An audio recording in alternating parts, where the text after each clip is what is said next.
Shalom adik-adik, selamat hari Minggu. Masih semangat ya? Oke, ketemu lagi sama Kak Susan. Sekarang kita mau mulai ibadah sekolah minggu online. Kalau mau sekolah minggu sikapnya seperti apa? Ya, duduk yang manis, siapin Alkitabnya jangan lupa. Ya, sama persembahannya. Oke, sekarang adik-adik yuk kita bersaat teduh.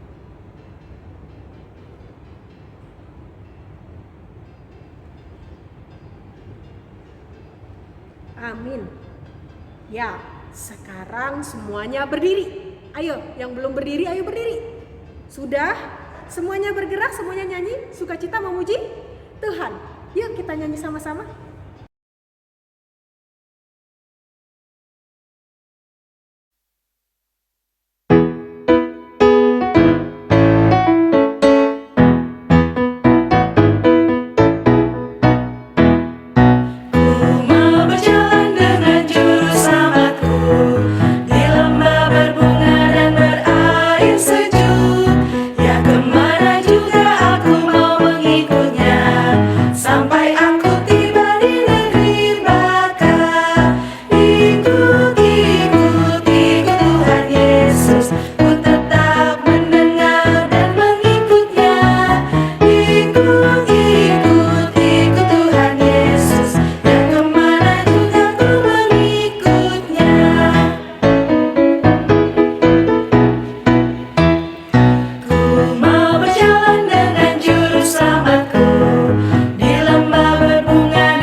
Adik-adik, sekarang kita mau mengumpulkan persembahan.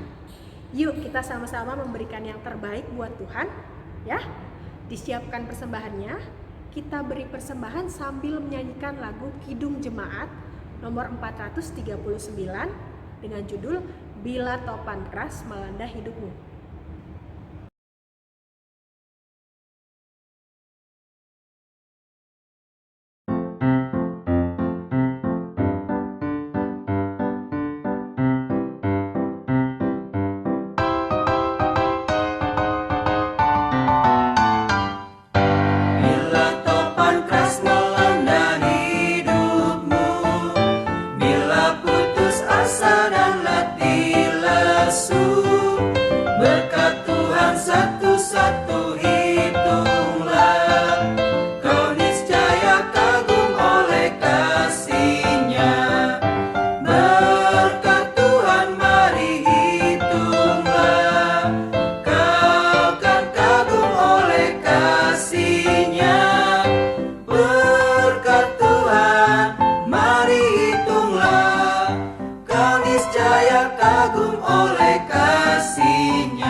Shalom adik-adik yang dikasihi Tuhan Yesus, selamat berjumpa kembali, selamat hari Minggu, salam sehat dan bahagia.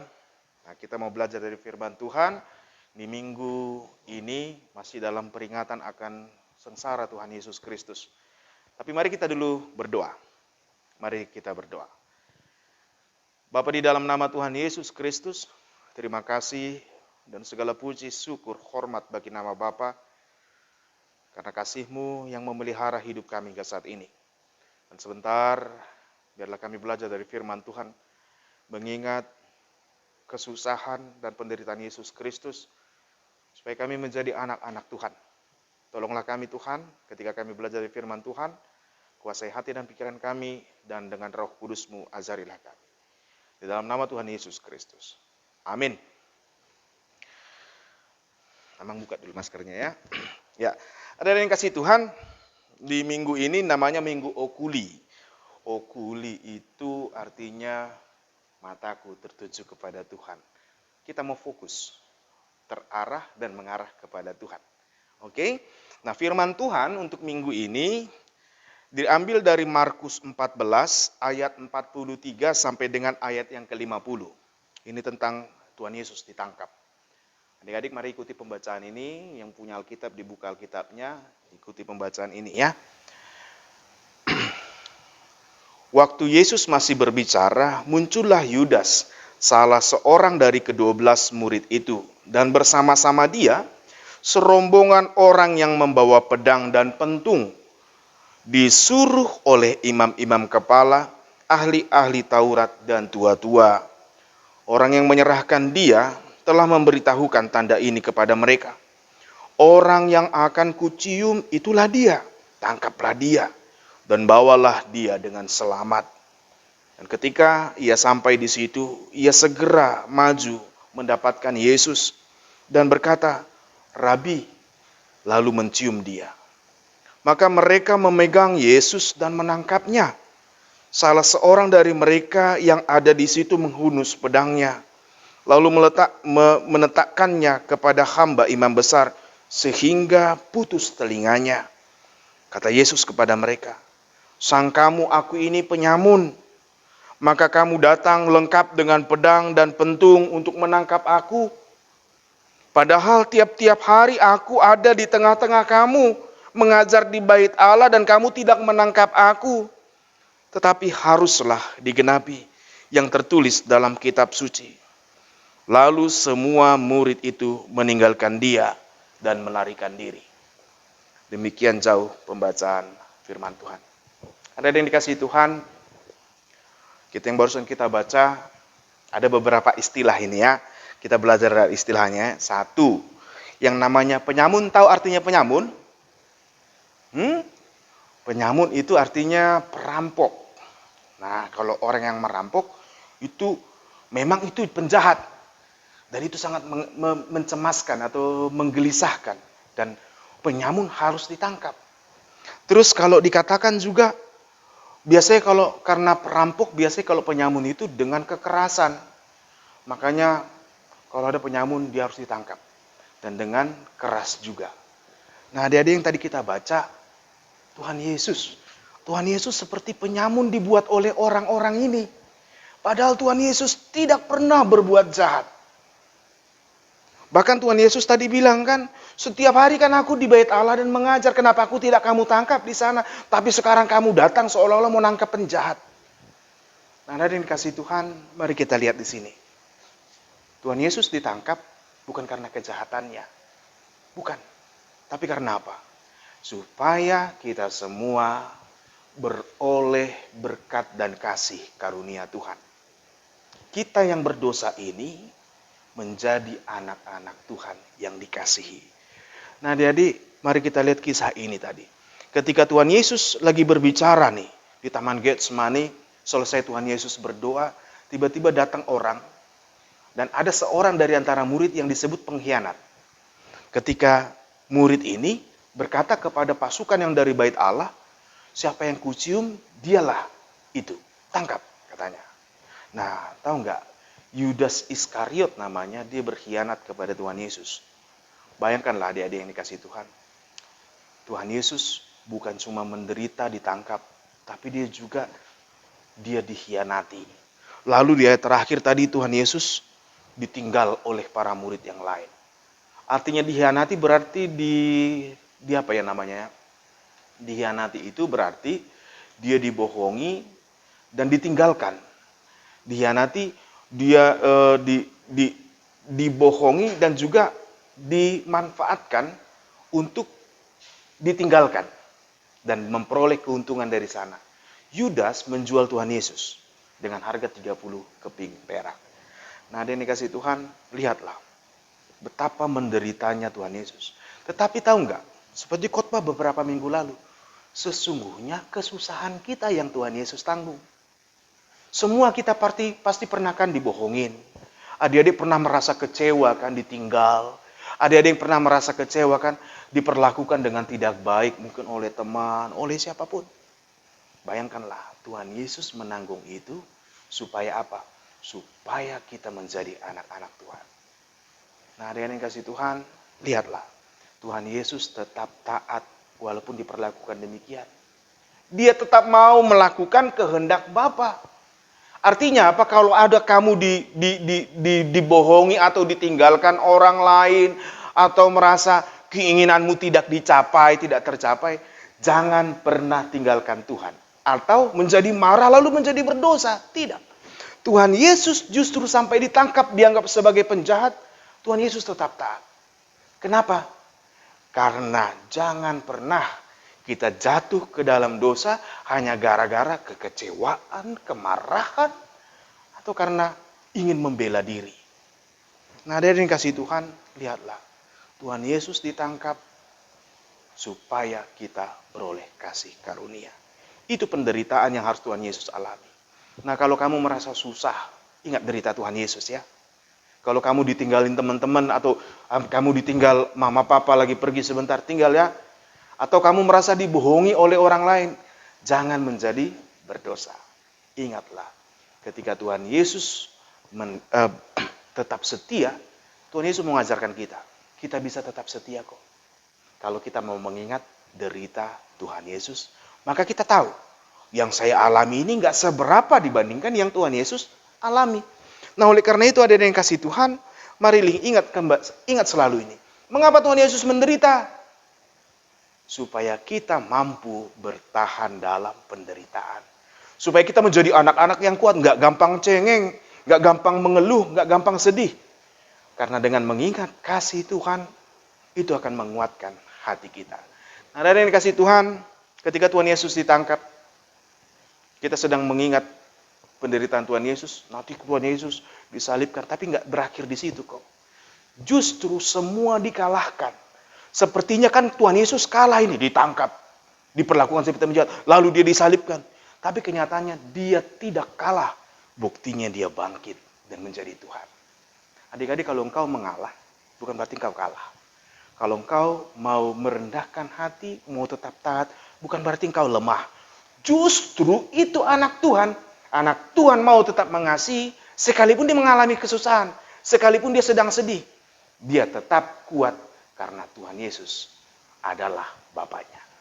Nah, dari yang kasih Tuhan, ingatlah, kalau kita ini adalah anak-anak Tuhan, miliki karakter seperti yang Tuhan Yesus tadi ya, dia tetap mengasihi, dia tetap taat, sekalipun harus menjalani derita.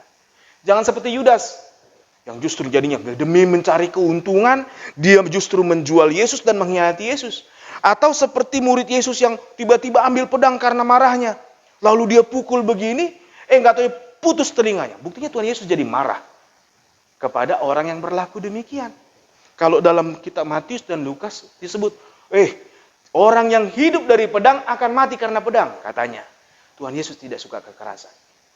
Ada yang kasih Tuhan, pilihlah seperti Tuhan Yesus. Mau tetap taat, tetap setia untuk mengasihi. Sekalipun orang mengkhianati, sekalipun orang meninggalkan dia. Karena kita adalah anak-anak Tuhan.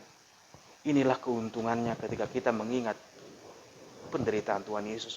Sehingga kita menjadi orang-orang yang tahan dan kuat dalam segala hal. Amung mau sampaikan, selamat hari Minggu, bersyukurlah. Karena Tuhan mengajarkan kita hal-hal yang baik. Amin. Mari kita berdoa. Terima kasih Bapa di surga untuk firman-Mu. Kami boleh belajar dari peristiwa ketika Tuhan Yesus ditangkap. Bukan karena kesalahan, bukan karena dosa, tetapi Tuhan Yesus tetap dengan hati yang rendah, dengan kasih. Dia mau diperlakukan demikian, supaya kehendak Tuhan terwujud, supaya nama Tuhan dipermuliakan. Bapa, ajari kami dengan mengingat peristiwa yang Tuhan Yesus alami. Kami menjadi anak-anak yang kuat, anak-anak yang mau tabah, anak-anak yang mau melakukan tetap kebaikan untuk menghindari kejahatan. Karena Tuhan Yesus telah mengajari kami. Terima kasih Bapa di surga untuk firman-Mu. Biarlah kami diajari mengikuti teladan yang Tuhan Yesus telah ajarkan. Di dalam nama Tuhan Yesus Kristus kami mengucap syukur. Amin. Ada yang kasih Tuhan, tetap sehat, tetap bahagia, dan tetap bersyukur di dalam Tuhan. Jangan lupa selalu pergunakan masker kalau keluar rumah ya. Selamat hari Minggu, Tuhan Yesus memberkati. Shalom.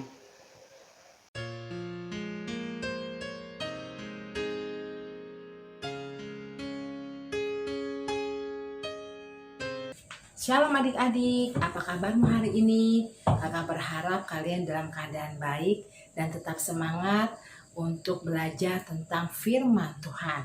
Nah adik-adik, hari ini kita akan belajar tentang firman Tuhan dari Markus 14 ayat 43 sampai dengan 50. Tapi sebelumnya kita berdoa dulu ya. Yuk mari kita berdoa. Allah Bapa, kami yang Maha Kuasa, terima kasih untuk hari ini. Kami boleh kembali bertemu, belajar firman Tuhan. Biarlah kiranya Tuhan ada di tengah-tengah kami. Tuhan membuka hati dan pikiran kami, sehingga apa yang kami pelajari hari ini, Tuhan boleh kami dapat memahami dan mengerti apa maunya Tuhan dalam kehidupan kami lewat firman Tuhan. Terima kasih Tuhan Yesus, terlebih dahulu ampuni segala kesalahan dan dosa-dosa kami. Terpujilah nama Tuhan sekarang sampai dengan selama-lamanya. Amin. Nah adik-adik, hari ini kita akan belajar tentang firman Allah dari Markus 14 ayat 43 sampai dengan 50. Nah adik-adik, judul perikop hari ini adalah Yesus ditangkap. Nah adik-adik, kalau kalian mendengar kata ditangkap, apa yang ada di benak kalian?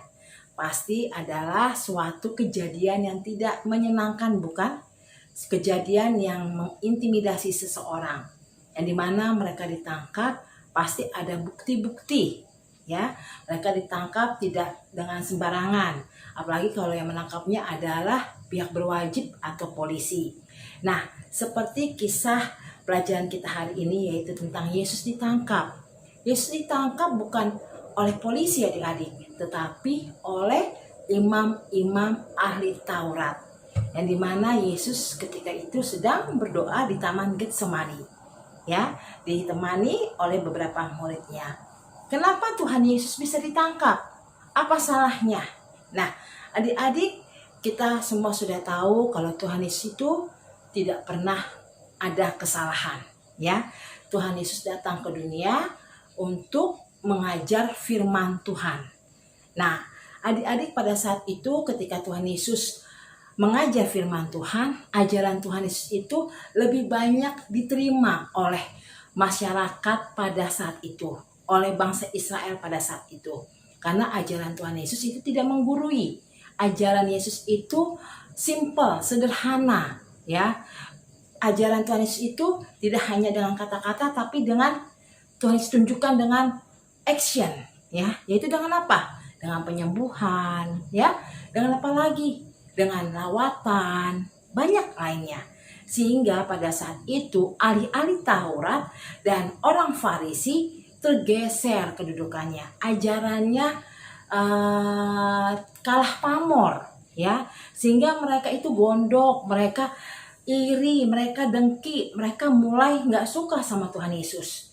Ya, walaupun Tuhan Yesus sendiri adalah orang Yahudi, mereka banyak berpikir bagaimana caranya mereka untuk mengalahkan, menjatuhkan Yesus. Nah, ternyata ada jalan adik-adik, yaitu lewat siapa? Lewat salah satu muridnya, yaitu Yudas Iskariot. Dan di mana Yudas Iskariot tadi berharap ternyata dia mengikuti Yesus menjadi salah satu 12 murid Tuhan Yesus itu tidak dengan hati. Ternyata dia ada maksud tujuan. Maksud tujuannya itu akhirnya terbukti, terbuka. Karena apa? Setelah dia tahu Tuhan Yesus itu bukan raja, ya, dia berharap tadi, wah, karena Yesus banyak fansnya, banyak yang suka, banyak mengikutinya, wah, Tuhan Yesus ini jadi raja nih, jadi pengganti penguasa di zaman itu. Tapi ternyata tidak, ya, karena kalau Yesus salah satu jadi penguasa atau raja, Yudas berharap Yudas mendapatkan salah satu posisi atau kedudukan. Tapi ternyata enggak. Dan akhirnya apa? Yudas Iskariot mau bekerja sama dengan imbalan 30 keping uang perak. Yesus dijual. Yesus ditangkap. Seperti orang-orang penjahat, ya. Pakai pentungan. Aduh, pokoknya amat sangat kasar, ya. Nah, murid-murid Tuhan Yesus kaget. Mereka waspada. Mereka berusaha melindungi Yesus, ya. Tapi Yesus tetap berusaha tenang karena dia tahu bahwa hari ini kejadian itu akan terjadi. Yesus sudah bukannya pasrah ya adik, dia tetap tenang ya menghadapi hal itu. Bahkan dengan sabar, dengan kasihnya, ketika salah satu muridnya yaitu Petrus hendak menghunus salah satu telinga pengawal yang menangkap Yesus, Tuhan Yesus menegur, Petrus, jangan sarungkan pedangmu, karena orang yang hidup dengan pedang akan mati dengan pedang. Nah, bayangkan ya, tapi karena sempat dihunus, telinga pengawal itu jatuh, Tuhan Yesus malah mengambilnya, mengadakan mukjizat, disambungkan kembali telinganya. Wow, sungguh luar biasa dalam keadaan terdesak ya, tapi Yesus tetap menunjukkan kasihnya. Nah, adik-adik, dalam pelajaran kita hari ini tentang Yesus ditangkap, banyak hal sekali adik-adik yang kita petik. Tapi Kak Fien mau mengajar 2 hal, yaitu 1 hal tentang kesetiaan, dimana kita yang katanya anak Tuhan, Kak Fien dengan kalian semua berharap dari kisah ini mau belajar untuk tetap setia. Jangan memiliki jiwa seperti Yudas Iskariot, hanya mementingkan diri sendiri, sehingga dia mengambil langkah sebagai pengkhianat. Bayangkan adik-adik, seumur hidup sampai dia mati dikubur, dia menggantungkan diri, sampai saat ini pun dia terkenal dengan pengkhianat. Nah, adik-adik mau gak jadi pengkhianat? Tentu dong gak mau kan? Nah, karena apa? Dia mementingkan diri sendiri, dihalalkan semua cara. Yang penting apa mauku tercapai. Nah, itu tidak boleh adik-adik, ya. Bagaimana caranya adik-adik bisa mencapai cita-cita kalian? Apalagi kalian saat ini yaitu masih sebagai murid belajar sekolah. Tentu kalian belajar dengan rajin ya. Dan satu hal, jangan lupa berdoa. Andalkan Tuhan ya, agar apa? Studimu berhasil sukses ya, meraih ranking, nilaimu bagus ya kan? Sehingga nanti kalian bisa meraih cita-cita, dapat beasiswa. Nah, nanti kalian kalau sudah masuk ke dunia kerja, ingat baik-baik, berusaha dengan kemampuan kalian. Tetap andalkan Tuhan juga. Jangan pengen kaya koruptor, pengen punya pacar, merebut pacar temen, walaupun itu baru pacar, ya kan? Terus apalagi banyak ya, pengen dapat nilai bagus, mencontek, waduh, bahkan memfitnah, aduh, seperti Yudas Iskariot ya. Nah, adik-adik, kakak berharap jangan. Satu hal kalian supaya bisa terhindar dari sifat seperti itu adalah apa? Berdoa. Tetap setia, rajin berdoa, minta pertolongan Roh Kudus ya, agar kalian punya hati yang takut akan Tuhan, setia kepada Tuhan apapun kondisimu. Percayalah, doa tidak mengkhianati hasil, doa tidak pernah berbohong, doa pasti dijawab oleh Tuhan. Yang kedua apa? Yaitu kasih dalam bentuk pengampunan. Seperti Tuhan Yesus, walaupun dia ditangkap, Tuhan Yesus tidak berontak, Tuhan Yesus tidak marah, walaupun dia punya kuasa untuk membebaskan diri, ya kan? Dia bisa aja memanggil malaikat-malaikat Tuhan, tapi dia tidak mau, karena dia mau menggenapi apa yang sudah Tuhan mau lakukan. Nah, dengan buktinya apa? Yaitu tadi, telinga yang terluka itu disembuhkan Tuhan Yesus. Nah, mau nggak adik-adik seperti Tuhan Yesus? Mau mengampuni, itu susah ya adik-adik. Kita sudah dilukai, disakiti, pengampunan tanpa pembalasan. Nah, itu bisa dimampukan adik-adik. Dengan apa? Dengan melibatkan Tuhan lagi, yaitu berdoa. Minta apa? Minta sama Tuhan, biar Roh Kudus memampukan kita untuk punya hati mau mengasihi. Ya, nah, karena apa? Kalau kita katanya notabene anak Tuhan, kita harus punya kasih. Salah satunya itu mengampuni. Nah, adik-adik, dalam kisah pelajaran kita hari ini tentang Yesus ditangkap, walaupun singkat tapi padat dan jelas. Kakak berharap kalian paham dan mengerti.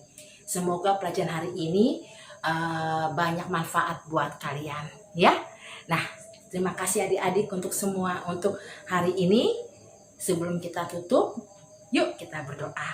Mari kita berdoa. Tuhan Yesus, terima kasih untuk hari ini. Kami bersyukur sekali Tuhan, karena dalam keadaan apapun kami masih boleh tetap belajar firman Tuhan. Tuhan, ajari kami agar kami boleh punya hati yang mau mengasihi seperti Engkau Tuhan Yesus. Ketika Tuhan Yesus mau ditangkap, Tuhan tetap menunjukkan kasih, menyembuhkan salah satu telinga pengawal yang dihunus oleh Petrus. Tuhan, kami sebagai manusia mungkin tidak mampu, tapi dengan pimpinan Roh Kudus kami yakin di dalam nama Yesus kasih-Mu mengalir di dalam hati dan pikiran jiwa raga roh kami, sehingga nama Tuhan ditinggikan dan dimuliakan. Terima kasih ya Tuhan Yesus. Kami bersyukur, kami bersukacita karena Kau adalah Tuhan kami. Terpuji nama Tuhan sekarang sampai dengan selama-lamanya. Amin. Shalom adik-adik, Tuhan Yesus memberkati. Dadah.